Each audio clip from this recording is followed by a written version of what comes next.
ம் ஜெயிச்சு கும்பிடு ஜெயிச்சு கும்பிடு கும்பிடு கும்பிடு ம் நல்லா இருக்கணும். ஜெயிச்சு கும்பிடுவே இல்லையே நீ. ஜெயிச்சு நல்லா இருக்குன்னு கேளு. கேட்காது. கோலம் போடு. அப்பா கோலம் போட்டு காமி. எப்படி கோலம் போடுவேன்? கோலம் போட்டு காமி அப்பாவுக்கு. நீ 3 வாட்டி போடு.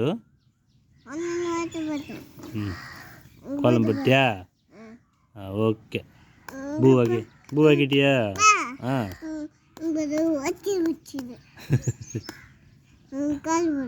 எடு. இட்லி சுட்டியா? இட்லி அப்பாவுக்கு இட்லி வேணுமே.